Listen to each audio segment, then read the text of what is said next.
महाकवि कालिदास के कंठ में साक्षात सरस्वती का वास था। शास्त्रार्थ में उन्हें कोई पराजित नहीं कर सकता था। अपार यश, प्रतिष्ठा और सम्मान पाकर एक बार कालिदास को अपनी विद्वत्ता का घमंड हो गया था। उन्हें लगा कि उन्होंने विश्व का सारा ज्ञान प्राप्त कर लिया है और अब सीखने को कुछ बाकी नहीं बचा। उनसे बड़ा ज्ञानी संसार में कोई दूसरा नहीं।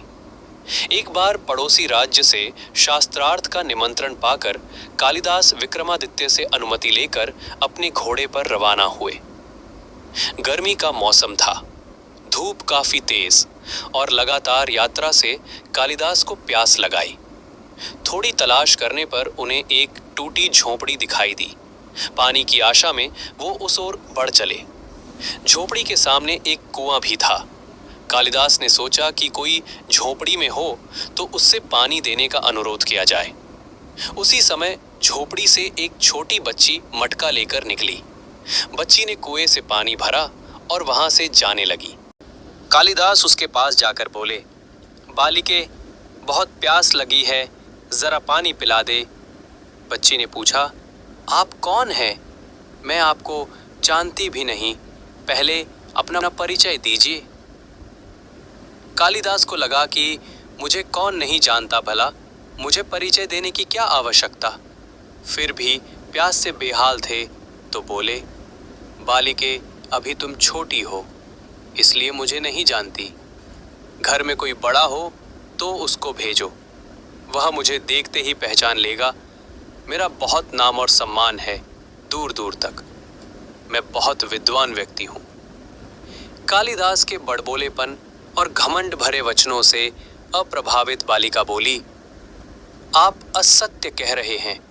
संसार में सिर्फ दो ही बलवान हैं और उन दोनों को मैं जानती हूँ। अपनी प्यास बुझाना चाहते हैं तो उन दोनों का नाम बताएं। थोड़ा सोचकर कालिदास बोले, मुझे नहीं पता, तुम ही बता दो, मगर मुझे पानी पिला दो, मेरा गला सूख रहा है। बालिका बोली, दो बलवान हैं, अन्न और जल। भूख और प्यास में इतनी शक्ति है कि बड़े से बड़े बलवान को भी झुका दे। देखिए, प्यास ने आपकी क्या हालत बना दी है। कालिदास चकित रह गए। लड़की का तर्क अकाट्य था। बड़े बड़े विद्वानों को पराजित कर चुके कालिदास एक बच्ची के सामने निरुत्तर खड़े थे। बालिका ने पुनः पूछा, सत्य बताए, कौन है आप? वह चलने की तैयारी में थी। कालिदास थोड़ा नम्र होकर बोले, बालिके, मैं बटोही हूँ। मुस्कुराते हुए बच्ची बोली, आप अभी भी झूठ बोल रहे हैं। संसार में दो ही बटोही हैं, उन दोनों को मैं जानती हूँ। बताइए, वे दोनों कौन हैं? तेज प्यास ने पहले ही कालिदास की बुद्धि क्षीण कर दी थी, पर लाचार होकर उन्होंने फिर से अनभिज्ञता व्यक्त कर दी। बच्ची बोली, आप स्वयं को बड़ा विद्वान बता रहे हैं और यह भी नहीं जानते, एक स्थान से दूसरे स्थान तक बिना थके जाने वाला बटोही कहलाता है। बटोही दो ही हैं, एक चंद्रमा और दूसरा सूर्य, जो बिना थके चलते रहते हैं। आप तो थक गए हैं, भूख प्यास से बेदम हैं। आप कैसे बटोही हो सकते हैं? इतना कहकर बालिका ने पानी से भरा मटका उठाया और झोपड़ी के भीतर चली गई। अब तो कालिदास और भी दुखी हो गए। इतने अपमानित वे जीवन में कभी नहीं हुए। प्यास से शरीर की शक्ति घट रही थी, दिमाग चकरा रहा था। उन्होंने आशा से झोपड़ी की तरफ देखा। तभी अंदर से एक वृद्ध स्त्री निकली। उसके हाथ में खाली मटका था। वो कुएं से पानी भरने लगी।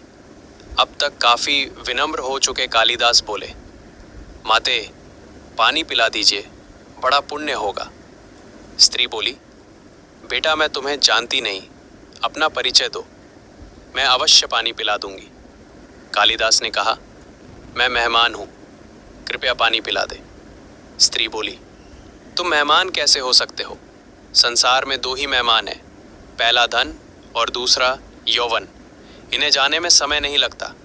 सत्य बताओ, कौन हो तुम? अब तक के सारे तर्क से पराजित हताश कालिदास बोले, मैं सहनशील हूँ, अब आप पानी पिला दे। स्त्री ने कहा, नहीं, सहनशील तो दो ही है। पहली धरती, जो पापी पुण्यात्मा सबका बोझ सहती है, उसकी छाती चीर कर बीज बो देने से भी अनाज के भंडार देती है।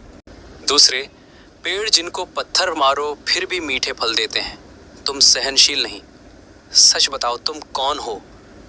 कालिदास लगभग मूर्छा की स्थिति में आ गए और तर्क वितर्क से झल्लाकर बोले, मैं हठी हूं। स्त्री बोली, फिर असत्य।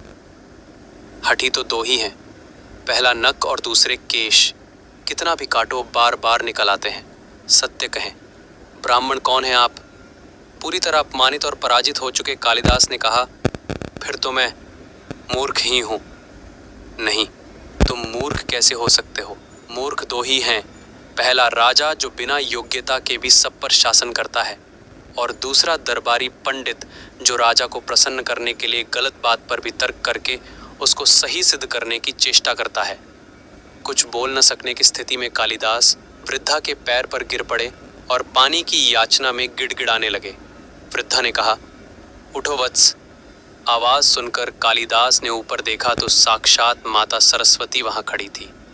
कालिदास पुनः नतमस्तक हो गए।